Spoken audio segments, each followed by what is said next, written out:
अस्सलाम वालेकुम बच्चों। इस्लामियात का और उर्दू का और इंग्लिश का जो पेपर होता है ना, उसमें प्रेजेंटेशन बहुत ज़्यादा मैटर करती है। वैसे तो तमाम सब्जेक्ट्स के अंदर प्रेजेंटेशन का बहुत इंपॉर्टेंट रोल होता है, लेकिन इन सब्जेक्ट्स के अंदर पेपर की प्रेजेंटेशन बहुत ज़्यादा मैटर करती है। और इसके अलावा जो नाइन्थ का इस्लामियात का पेपर है, उसमें बच्चे एक बहुत बड़ी गलती करते हैं कंट्रोल शीट के ऊपर, और पिछले साल भी बच्चों ने बहुत ज़्यादा ब्लंडर्स किए थे। इसलिए आपने इस वीडियो को तवज्जो के साथ आखिर तक आपने देखना है, और इसको अपने दोस्तों के साथ आपने लाजमी शेयर भी करना है। तो सबसे पहले मैं आपको आपका जो मॉडल पेपर है वो दिखा देता हूँ, और उसके बाद मैं आपको जो टॉपर का पेपर है वो भी बताऊंगा, जिसमें बच्चे ने 50 आउट ऑफ 50 लिए हुए हैं। अच्छा, तो पेपर आपका जो है वो 50 मार्क्स का होता है। 10 नंबर के आपके एमसीक्यूज होते हैं, जिसको करने के लिए आपके पास 15 मिनट का टाइम होता है। और उसके बाद आपका सब्जेक्टिव पेपर स्टार्ट होता है, जिसके अंदर 4 पार्ट्स होते हैं। हिस्सा दोम जो है ये शॉर्ट क्वेश्चन का होता है, जिसमें आपने 5 शॉर्ट क्वेश्चन जो है वो आपने अटैम्प्ट करने होते हैं। और उसके बाद जो हिस्सा सोम होता है ये 16 नंबर का होता है, जिसमें आपको दो जो है वो लॉन्ग क्वेश्चन दिए गए होते हैं, और वो आपने क्या करने होते हैं, अटैम्प्ट करने होते हैं। सवाल नंबर 4 और सवाल नंबर 5। उसके बाद जो हिस्सा चहारम है ये आपका कुरान और हदीस का होता है, जिसमें 2 सवाल होते हैं, सवाल नंबर 5 और सवाल नंबर 6। सवाल नंबर 5 जो है ये आपका कुरान मजीद में से होता है, जिसमें आपको जो है वो 3 सवाल दिए गए होते हैं, और हर सवाल के अंदर आपको क्या होती है, चॉइस भी होती है।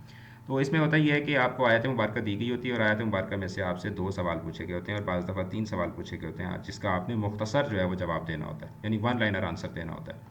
उसके बाद जो इसका सवाल नंबर 6 है ये आपका हदीस में से होता है, जिसमें आपको 2 हदीस मुबारक दी गई होती हैं, और आपने कोई सी एक हदीस मुबारक जो है उसके अंदर से पूछे गए सवाल के आपने जवाब देने होते हैं। अब इसको पेपर के ऊपर अटैम्प्ट करने का तरीका ये है कि आपने सबसे पहले ऑब्वियसली अपना रोल नंबर वगैरह फिल करना है। यहाँ पे आपने name of examination, subject, paper वगैरह, डेट आपने डालनी है। यहाँ पे आपने कुछ भी नहीं लिखना, इस जगह को आपने बिल्कुल खाली छोड़ देना है। यहाँ पे आपने कुछ भी नहीं करना, और यहाँ पर भी आपने कुछ नहीं लिखना। यहाँ से आपका असल पेपर जो है वो स्टार्ट होता है। अब देखें, जो सवाल नंबर 2 है, ठीक है, इसको अगर आप देखते हैं तो सवाल नंबर 2 आपका क्या है, शॉर्ट क्वेश्चंस का है। शॉर्ट क्वेश्चंस आपने कितने करने हैं, 5 शॉर्ट क्वेश्चन करने हैं। लेकिन यहाँ पे शॉर्ट क्वेश्चंस की जगह कितने क्वेश्चंस की दी गई है, अब ये चीज़ समझिएगा। यहाँ पे आप करेंगे पहला सवाल, यहाँ पे आप करेंगे सवाल नंबर 2 का पार्ट 2, यहाँ पे आप करेंगे सवाल नंबर 2 का पार्ट 3, यहाँ पे आप करेंगे सवाल नंबर 2 का पार्ट 4, और यहाँ पे आप करेंगे सवाल नंबर 2 का पार्ट 5। अब इसके आगे जो जगह है ना, यहाँ पे देखें ये वाली लाइन, इसका मतलब ये है कि यहाँ पर इस्लामियात का आपका शॉर्ट क्वेश्चन वाला पोर्शन जो था वो ख़त्म हो गया। अब बच्चे गलती क्या करते हैं, बच्चे क्योंकि सवाल नंबर 2 आपका मुकम्मल हो गया, उसके बाद आपने सवाल नंबर 3 को शुरू करना है। तो बच्चे क्या करते हैं, बच्चे इस जगह से जो है वो क्या करते हैं, सवाल नंबर 3 को शुरू कर देते हैं। यहाँ पे आपने कुछ भी नहीं लिखना। इसी तरीके से सवाल नंबर 2 का ये वाला जो पार्ट है, ठीक है, ये पाकिस्तान स्टडीज़ के लिए होता है। तो ये यहाँ पर भी आपने कुछ नहीं लिखना, और ये पूरा आपका 1.5 पेज जो है ये खाली जाता है। तो बच्चे क्या करते हैं, यहाँ से सवाल नंबर 3 को लिखना शुरू कर देते हैं, या कुछ बच्चे ऐसे शहजादे होते हैं वो यहाँ से शुरू कर देते हैं। तो उसके बाद फिर उनके पेपर का पूरा लेआउट जो है वो ख़राब हो जाता है। तो ये चीज़ आप याद रखिएगा कि ये पार्ट आपने सवाल नंबर 2 का जो पार्ट 7 6 है, पार्ट 7 और पार्ट 8 है, ये आपने खाली छोड़ना है, यहाँ पर आपने कुछ नहीं लिखना। यहाँ से आपने सवाल नंबर 3 को लिखना शुरू करना है, ठीक है। सवाल नंबर 3 जो है इसके लिए भी आपके पास 2 पेजेस हैं, और सवाल नंबर 4 जो है इसको अटैम्प्ट करने के लिए भी आपके पास 2 पेजेस हैं, क्योंकि ये आपके लॉन्ग क्वेश्चन होते हैं। उसके बाद जो हिस्सा चारों में ये सिर्फ इस्लामियात के लिए होता है, और इसमें क्या होता है, सवाल नंबर 5 जो है ये चूँकि कुरान वाला था, इसमें 3 पार्ट्स होते हैं। तो ये पार्ट 1 जो है, यहाँ पर आप जो आपसे सवाल पूछे गए हैं उनके जवाब लिखेंगे, यहाँ पे आप पार्ट 2 में से पूछे गए सवाल का जवाब लिखेंगे, और यहाँ पे आप पार्ट 3 में से पूछे गए सवाल का जवाब लिखेंगे। और ये आपका सवाल नंबर 6 होता है, हदीस मुबारक वाला, जिसके लिए आपके पास 1 पेज होता है पेपर को अटैम्प्ट करने के लिए। अब एक प्रॉपर जो है वो पेपर को किस तरीके से अटैम्प्ट करता है, ये आपके एमसीक्यूज़ हैं। एमसीक्यूज़ को आपने मार्क कर लिया, ठीक है, और उसके बाद यहाँ से अब देखें कि सवाल लिखा, सवाल लिख के उसके बाद जवाब बच्चे क्या लिखेंगे, कुरान मजीद का मुख्तसर तारुफ कलम बंद करें, तो वो 2 4 लाइनें लिख देंगे।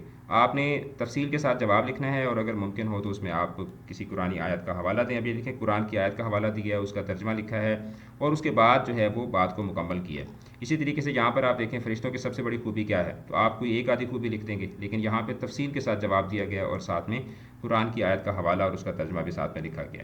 मस्जिद में बाजमात नमाज अदा करने के 2 मुआशरती असरात बयान करें, तो बच्चे क्या लिखेंगे, डायरेक्ट लाइन के अंदर जो है वो 2 फ़वाइद बता देंगे। जबकि आप पहले फ़ायदे की हेडिंग बनाएं, उसको बताएं, फिर उसके बाद दूसरे फ़ायदे की हेडिंग बनाएं, और उसको आप एक्सप्लेन करें। ये होता है दुरुस्त तरीक़ाकार। आप देखें फ़तह मक्का के मौके पर किन 3 सहाबा कराम को लश्कर का अमीर मुकर्रर किया गया, बच्चे यहाँ पर सिर्फ सहाबा का नाम लिख देंगे, ठीक है, हज़रत खालिद बिन वलीद, हज़रत ज़ुबैर, हज़रत अबू बैदा। तो आपने थोड़ा सा कॉन्टेक्स्ट दे के फिर उसके बाद आपने लिखना है। और देखें कि कितनी वजाहत के साथ जवाब है कि हज़रत खालिद बिन वलीद को जो दायां हिस्सा था उसका सिपह सलार बनाया गया, एक को बायां का बनाया गया, एक को जो इन्फेंट्री थी पैदल लश्कर था उसका अमीर बनाया गया। ठीक है, तो ये तरीक़ाकार होता है सवाल को का जवाब लिखने का। अब यहाँ पे सवाल आपसे पूछा गया कि कुरान मजीद में किन दो गज़वात का जिक्र है, तो बच्चे क्या लिखेंगे, सिर्फ यहाँ तक लिख देंगे कि कुरान मजीद में गज़वा हुनैन और गज़वा बदर का जिक्र है। जबकि दुरुस्त तरीका ये है कि आप पहले उसका एक टॉपिक सेंटेंस दें, फिर उसके बाद आप गज़वा हुनैन को एक्सप्लेन करें और फिर गज़वा बदर को एक्सप्लेन करें। और ये देखें यहाँ पर ये वाला पार्ट आपने क्या करना है, इसको खाली छोड़ना है। अब इसी तरीके से जो लॉन्ग क्वेश्चन होता है, लॉन्ग क्वेश्चन की हेडिंग दें, उसका माना मफहूम बताएं, उसकी कुरान और हदीस के अंदर अहमियत वगैरह बताएं। और जहाँ पे तर्जमा लिखना हो तो उसके लिए ब्लैक कलर यूज़ करें, ब्लैक और ब्लू का एक बेहतरीन कॉम्बिनेशन बना के लिखें। कटिंग, अब देखें पूरे पेपर के अंदर आपको किसी भी जगह पे कोई भी कटिंग जो है वो आपको नज़र नहीं आती। और लिखाई भी आप देख लें कि आखिर तक लिखाई जो है उसका मेयार जो है वो एक ही चार है। ठीक है, सखावत का खुला मानी, सखावत का मानी खुले दिल से खर्च करना। तो देखें जो इंपॉर्टेंट वर्ड्स हैं उनको आप इस तरीके से हाईलाइट करते जाएँ। ठीक है, जो कोई बीच में कोई इरशाद बारी ताला आ जाता है, इरशाद नबवी आ जाता है, तो उसको आप जो है वो ब्लैक कलर के साथ आप लिखें। ठीक है, तो जितना ज़्यादा आप नफासत के साथ, जितना ज़्यादा आप वजाहत के साथ लिखेंगे, कटिंग से जितना बचेंगे उतना बेहतर है। अब जो कुरान वाला पार्ट होता है हिस्सा चहारम, ठीक है, तो अब इसमें देखें सवाल लिखा, सवाल लिख के उसका जवाब लिखा, फिर अगला सवाल लिखा, उसका जवाब लिखा, फिर उसके बाद सवाल लिखा, उसका जवाब लिखा। ठीक है, तो तसल्ली के साथ, तफसील के साथ, वजाहत के साथ, साफ साफ करके, वाजे वाजे करके, खूबसूरत खूबसूरत करके लिखेंगे तो आपके 50 में से 50 नंबर बड़ी आसानी के साथ आ जाते हैं।